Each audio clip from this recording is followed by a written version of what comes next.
Hey, welcome to Graphic Policy Television, GPTV. I'm Brett. It's Wednesday, which means it's new comic book day, and comics are hitting the shelves digitally or physically all across the world. Now, you should go check out your local comic book shop to go get the latest releases. And I've got 3 items in my hand that you should go check out. DC Comics has hooked us up with 3 trade paperbacks that are on store shelves today when it comes to the local comic shops. If you want to get these at things like mass retailers, you're probably going to have to wait a little bit. They should be out next Tuesday. But if you're going to go and get them or order them, I'm going to go give you my opinion and let you know what I think of each. Now, we're going to start off with the one I really don't know a whole lot about. So Red Thorn is a series I have not been reading.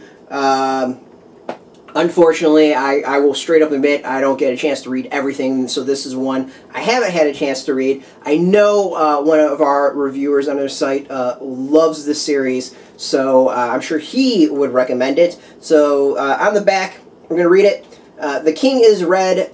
After lying entombed in a subterranean prison for 2,000 years, the Celtic demigod known as Thorn has finally escaped thanks to the power hidden in a determined young artist named Isla McIntosh. Now, the tremors from the Supernatural Jailbreak are shaking the British Isles from Glasgow to London and breaking down the barriers between this world and other world beyond. So long forgotten gods and monsters once more roam the land, wreaking havoc on everything they can sink their talents into, including a contentious general election featuring politicians even more two-faced than usual. Sounds like one I actually probably should be reading. But the forces that invited Thorn's wrath have plans of their own, subtle designs woven around Isla and her missing sister, whose murder 25 years ago set everything in motion. Will Thorn's carefully plotted coup succeed against them, or will Scotland and the rest of the mortal realm sink into a new dark and bloody age? So it's rated by David Baille, artist Meghan Hetrick, and this is Volume 2, Mad Gods and Scotsmen, collecting issues 8 to 13. Show off some of the art. I wish I could go and give my opinion of it, but this is not a series that I've been reading. Sounds like I definitely should be. Solid art on a quick look of it. I'm digging it. I know Meghan Hetrick does some really cool work. As far as items and in the issue or the trade paperback, we get covers such as this. I love the covers on this, though I never read the series itself. I was always a big fan of seeing them on the shelves or when I get in my hand. I think it's absolutely fantastic work in the covers. As far as special stuff in the back, we've got, try not to ruin that last page, we've got some sketches of the various characters. Some really solid art. It's pretty cool if you ask me. So this one, as far as the series itself, I don't have an opinion of, but sorry about that. Just being honest.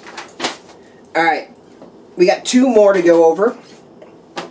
This one was actually a surprising one that I love. So Future Quest, Volume 1. DC has done this kind of a reboot of their DC Hanna-Barbera universe of characters. This one by Jeff Parker, Evan Shaner, and Steve Rude brings together tons of classic characters into one series that they got to go and save the world. Space Ghost, Jan, Jace, Johnny Quest, Birdman, they're all kind of lumped together in this series. This class, issues 1 through 6, as I said, by Jeff Parker, and then art by Evan Doc Shaner, and then Steve the Dude Rude.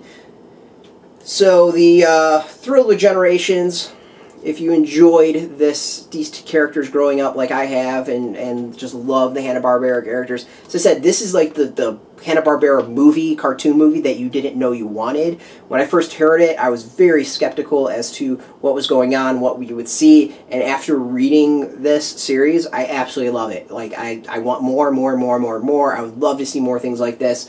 It seamlessly works. Things that I like even more than the story is the art. I think the art is really solid. It captures that classic Hanna-Barbera look to it all. So it all feels basically like the comic series or the cartoon series brought to the comic page. In between chapters, we get some covers that you can go and check out. And let's see here, extras towards the back. So we've got Origins of Comics, New Theories of Darwin, written by Jeff Parker, a little thing talking about his thoughts on all of it. We also get a whole bunch of variant covers that appeared on the comics when they were released. Some really, really cool art in all of them. And then we get some character sketches as well. Yeah, we'll show that off. So this was one, as I said, that I wasn't expecting to like. And after reading it, not only do I love it, I want more. I want more, more, more, more, more. It really seamlessly brings together so many different Hanna-Barbera characters and cartoons all into one seamless comic book series, and it works. It works really, really well. I'm like shockingly surprised at how well it works. All right, so that one was the first trade was $16.99. That was $16.99, and this is $16.99. All right, Action Comics.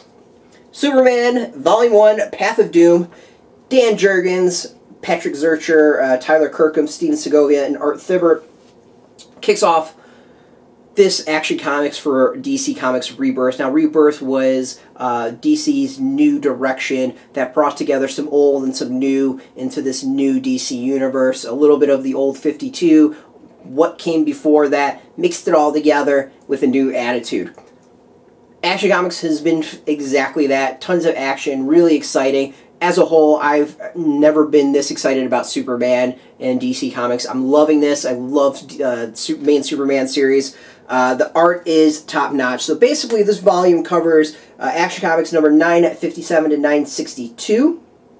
They reverted back to the original Action Comics numbering. You don't need to know what happened before. Generally, they explain what's going on in this series.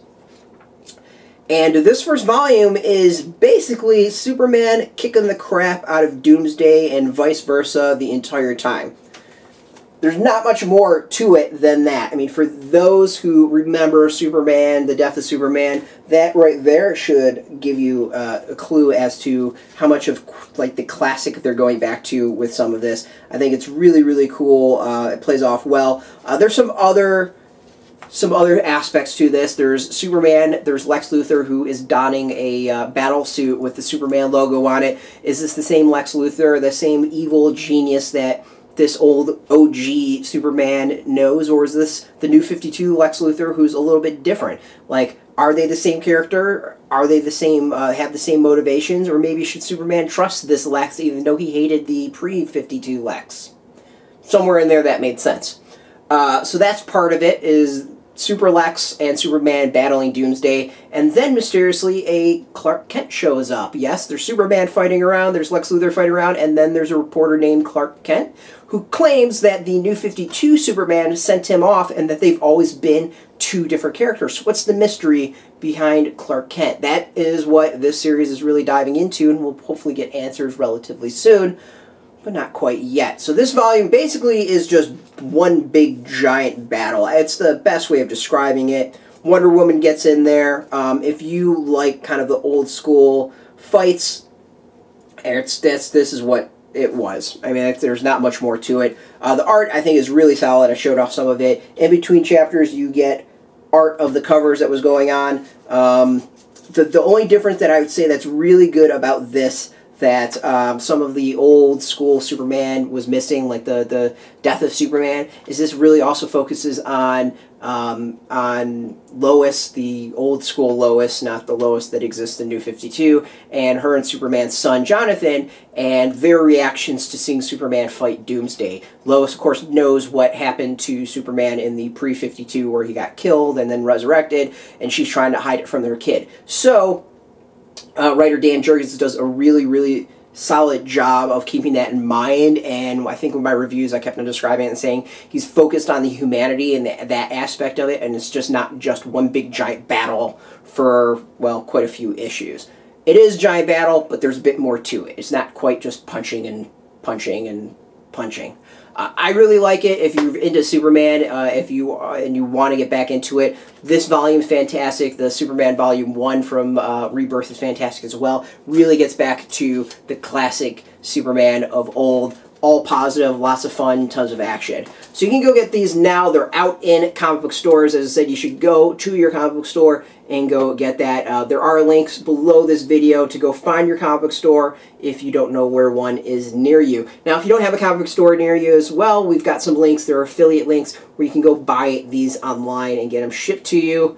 But go support your local comic book shop. Your LCS needs some help, and these will go a long way in helping them out. So thank you, DC Comics, again for the hookup and sending these 3 trade paperbacks. You can go get them now. If you're into comics and you're watching this video, you probably are. You should go check us out at graphicpolicy.com. Of course, we're on Twitter, Facebook, YouTube, Tumblr, all at Graphic Policy, keeping it nice and consistent. Until next time, keep reading those comics, and keep it geeky.